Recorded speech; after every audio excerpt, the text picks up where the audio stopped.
સતગુરુ નીતિન સાહેબની જય. ગુરુજી કહી રહ્યા છે કે માલિકની કૃપાથી કુંભના મેળામાં આગમન થયું છે, કેમ કે આ ખૂબ જ મહત્ત્વપૂર્ણ કુંભ છે. આ કોઈ સાધારણ કુંભ નથી. 144 વર્ષ પછી આ કુંભ આવે છે અને જીવનમાં એક જ વાર આવે છે. તો આ કુંભનો ખૂબ જ મહિમા છે આપણા જીવનમાં. બસ આપણે કુંભને સમજવાનો છે, કેમ કે આ કુંભને સમજી લેશો તો બધોય ખેલ સમજમાં આવી જાય. ઇમ્પોર્ટન્ટ એટલે છે કે આ કળિયુગનો આખરી કુંભ કહેવાય છે. આખરી કુંભ એટલા માટે કહેવાય છે કે આ કુંભ પછી કલિયુગમાં સતયુગ આવવાનો જે સમય છે તે નક્કી થઈ જશે. જબ હોગા 5500 પાસા તબ શબદ હોગા મેરા સાસા. અને આ કુંભ 13 તારીખે શરૂ થયો છે અને અમારું આગમન પણ 13મા દિવસે થયું છે. કેમ કે તમે જાણો છો કે બધું જ તેરા છે અહીંયા, અને મારા જીવનમાં તેરાનું ખૂબ જ મહત્ત્વ છે. તેરા એટલે માલિકનું, બધું તે માલિકનું છે. બસ તેરા જ તેરા છે. તેરા તુજકો સોંપતે ઓર ક્યાં લાગે મેરા. તો આ કુંભને સારી રીતે સમજી જવાનું છે. આ કુંભ એટલા માટે છે જે હજી અધ્યાત્મ તરફ જઈ રહ્યા છે તેના જીવનમાં કુંભની ખૂબ જરૂર છે. પરંતુ જે લોકો હાયર અભ્યાસમાં પહોંચી ગયા છે, જે આ ક્લાસને પાસ કરી ચૂક્યા છે, તેઓ સારી રીતે સમજી લે કે આ કુંભ આપણી કાયા જ છે અને તેમાં મંથન કરવાનું છે અને તેમાં અમૃતનું બૂંદ પડેલું છે. તે અમૃતના બૂંદને મેળવવાનું છે. જે તે અમૃતની બૂંદને પી લેશે, કસમથી તે અમર થઈ જશે. જે કુંભમાં સ્નાન કરી લેશે. તો આ કુંભ આપણી કાયા જ છે. આપણી કાયારૂપી કુંભમાં અમૃતરૂપી અમર બૂંદને જે પી લેશે તે 100% અમર થઈ જશે. તેને અમર થવાથી કોઈ નહીં રોકી શકે.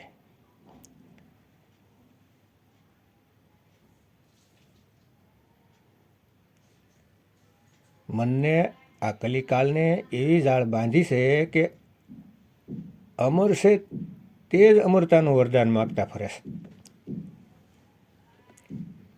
સતયુગ, દ્વાપર, ત્રેતા વીતી ગયા અમરતાનું વરદાન માગતા માગતા. પરંતુ હવે કળિયુગમાં એવો સમય આવ્યો છે કે બધાને અમરતાનું વરદાન મળશે. જે કોઈ અમરતાનું વરદાન મેળવવા માગશે તેને માગ્યા વગર મળશે. બિન બોલિયા સબ કુછ જાણદા ઓર કિસે આગે કીજે અરદાસ. તો તમને માગ્યા વગર મળશે, પણ એના માટે તમારે મોહર લગાવડાવવી પડશે ભેદી સંત દ્વારા. કરે કરાવે આપે આપ ઓર માનસ કે નહીં કશું બી હાથ.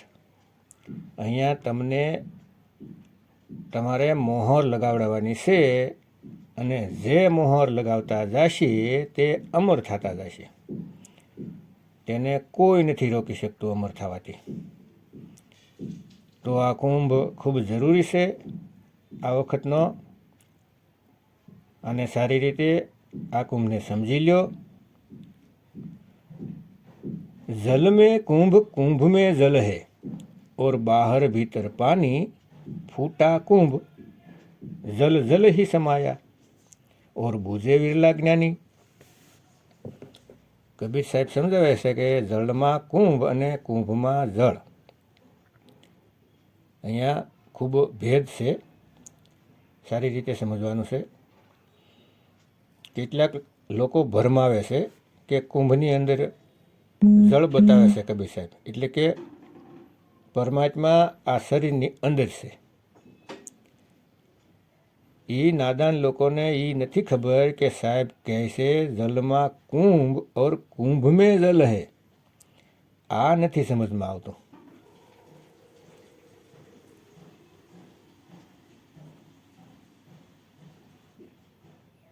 સમજી લો કે આ આકાશરૂપી નિરાકાર રૂપી જે ફેલાયેલું છે તેને તમે જળ માનો છો.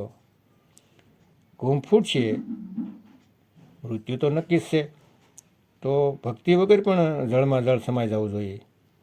કેમ કે કુંભ ફૂટશે તો જળમાં જળ સમાશે, પરંતુ એવું તો થતું નથી. આ કુંભ અનેક વાર બની ચૂક્યું છે, અનેક વાર. કેમ બની ચૂક્યું છે? કારણ કે કુંભની અંદર જે પાણી છે તેને બહારનું પાણી નથી મળી રહ્યું હમાવા માટે. એક ઘડાનું પાણી બીજા ઘડામાં નાખી દેવામાં આવે છે અને બીજા ઘડાનું પાણી ત્રીજામાં, ત્રીજા ઘડાનું પાણી ચોથામાં પડે છે. તો ઘડો તો જળમાં છે, પણ ઘડામાં જે પાણી છે તે બહાર જલમાં મળતું નથી. તે એક ઘડામાંથી બીજામાં, બીજામાંથી ત્રીજામાં, ત્રીજામાંથી ચોથામાં, ચોથામાંથી આમ અનંત જન્મ વીતી ગયા આ કુંભને ધારણ કરતાં કરતાં. સતયુગ વીતી ગયો, ત્રેતા દ્વાપર વીતી ગયા. આ કુંભમાં નાતા નાતા આજ પણ આપણે અહીંયા જ ઊભા છીએ આ નદીને કિનારે. કેમ? શું કારણ છે? જો સતયુગમાં કુંભમાં નાહ્યા હોય તો ત્રેતામાં ન આવ્યા હોત, ત્રેતામાં કુંભમાં નાહ્યા હોત તો દ્વાપરમાં ન આવ્યા હોત, અને દ્વાપરના કુંભમાં નાહ્યા હોત તો કળયુગમાં ન આવ્યા હોત. પણ કળયુગમાં તો હજી બેઠા છીએ અને અત્યારે પણ કુંભ નાહવાની તૈયારી કરીએ છીએ. આ વખતે પણ પાછું આવવું પડશે. જો પાછું ન આવવું હોય તો આ કાયારૂપી કુંભને સમજી લ્યો. કુંભ એટલે ઘડો. આ કાયારૂપી ઘડામાં જીવાત્મા ફસાયેલી છે અને એમ વિચારે છે કે હું કોઈ નદીમાં સ્નાન કરી લઉં તો મારી મુક્તિ થઈ જાય. સમજી લ્યો, ક્યાં જઈને મળવાનું છે? ફૂટા કુંભ જલ જલ ही समाया और बूझे बिरला ज्ञानी. તો જલ એટલે કે જીવને જલમાં પીવમાં સમાવાની વાત થાય છે. ગંગાને સમુદ્રમાં સમાવાની વાત છે, પણ લોકોને સમજમાં નથી આવતું. એટલે વારંવાર જન્મ મરણમાં ધક્કા ખાય છે. તકલીફ આ છે. તો આ વખતે આ કુંભને સારી રીતે જાણી લો.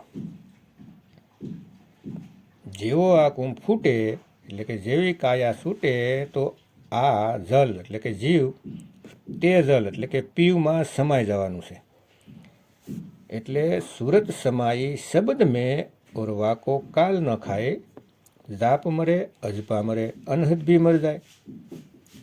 તો હવે જાપ, અજપા, અનહદ આ બધી ભક્તિને સાઈડ કરી દેવાની છે અને આત્મજ્ઞાનની ભક્તિને જાણવાની છે.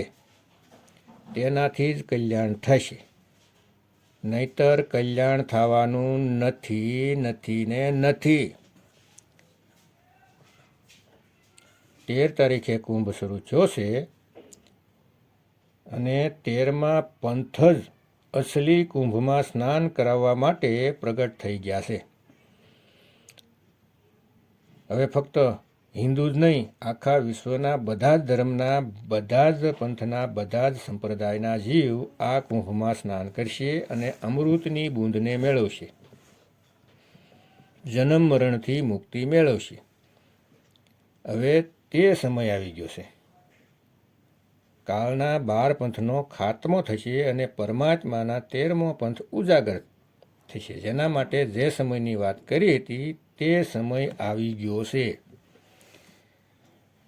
હિન્દુ ધર્મમાં યુગ પરિવર્તન માટે કલ્કી અવતારની વાત કરી છે, કેમ કે યુગ પરિવર્તન ફક્ત ને ફક્ત કલ્કી અવતાર જ કરી શકે છે, બીજું કોઈ નથી કરી શકતું. મુસલમાનોમાં પણ આ જ કલ્કી અવતારને આખરી ઇમામ એટલે કે આખરી અવતાર ઇમામ મહેંદી નામથી યાદ કરાયું છે. ઇમામ મહેંદી આવશે અને આખા વિશ્વને એક કરી દેશે. ઇન્સાનિયતનો એવો પાઠ ભણાવશે કે જ્યારે મોહમ્મદ સાહેબના સમયમાં હતો. અને ઈસાઈઓમાં આને જીઝસનું નામ આપ્યું. Jesus second coming. જીઝસ મર્યા નથી, તેઓ ફરી આવશે અને જ્યારે ફરી આવશે તો પૂરા સંસારમાં સત્યનો પ્રસાર કરી દેશે. હોલી સ્પિરિટ એટલે કે પવિત્ર આત્માનો આખા વિશ્વમાં પ્રસાર કરી દેશે અને આખા વિશ્વને એક દોરીથી બાંધી દેશે. અને બુદ્ધ જ્યારે જઈ રહ્યા હતા ત્યારે કહ્યું છે કે જે કાર્ય હું અધૂરું છોડીને જાઉં છું તે કાર્યને પૂરું કરવા માટે મૈત્રેય બુદ્ધ નામથી એક બુદ્ધા આવશે, જે આખા વિશ્વમાં મૈત્રેય એટલે કે ભાઈચારો સ્થાપિત કરશે. બધા ધર્મના નામે ઝઘડા ખતમ થઈ જશે. આખો સંસાર એક પરમાત્મા, એક માલિકને બંદગી કરશે, પ્રાર્થના કરશે, આરાધના કરશે. આ જ વાત કબીર સાહેબ અને ગરીબદાસ મહારાજની વાણીમાં કહ્યું છે કે કળયુગમાં નિકલંક રાયાનો અવતાર થશે, જેની અંદર કોઈ કલંક નહીં હોય અને તે આખા વિશ્વને એક દોરથી બાંધી દેશે. આખા વિશ્વને એક સત્યનો પાઠ ભણાવશે. બધા ધર્મ એટલે કે બધા જ પંથ એક મંથમાં સમાઈ જશે. બાબા નાનક પણ કહે છે, આન 78 જાન 97 ભોરિયું ઉપસી ઓર મર્દ કા શેલા. અને હિન્દુસ્તાનનું નામ પણ લખી દીધું છે કે હિન્દુસ્તાનમાં આત્મદેવના પૂજારી મર્દ કા શેલા. પૂરા સંસારમાં મર્દ એટલે પરમાત્માનો ડંકો વગાડશે. એ શબ્દગુરુનો ડંકો વગાડશે. અને આ જ વાત યહૂદીઓમાં પણ કહે છે કે એક ઇલિયાઝ પાછા આવશે અને યહોવાનો પ્રસાર કરશે. તો યહોવા કોઈ માણસનું નામ નથી. યહોવાનો મતલબ છે પૂર્ણ જ્ઞાન. એટલે મેં જો હું મેં વો હું. તો યહોવાને પૂજવા હોય તો તમારે એ જાણવું પડશે કે યહોવા છે હું. કેમ કે યહોવા વો હે જો વો હે, તે પરમાત્મા છે. અને દરેક ધર્મના લોકો કુંભમાં નાય અને હંમેશા માટે મુક્ત થઈ જાય. તો કુંભનો ભેદ જાણો. જય બંદીશોર કબીર સાહેબ.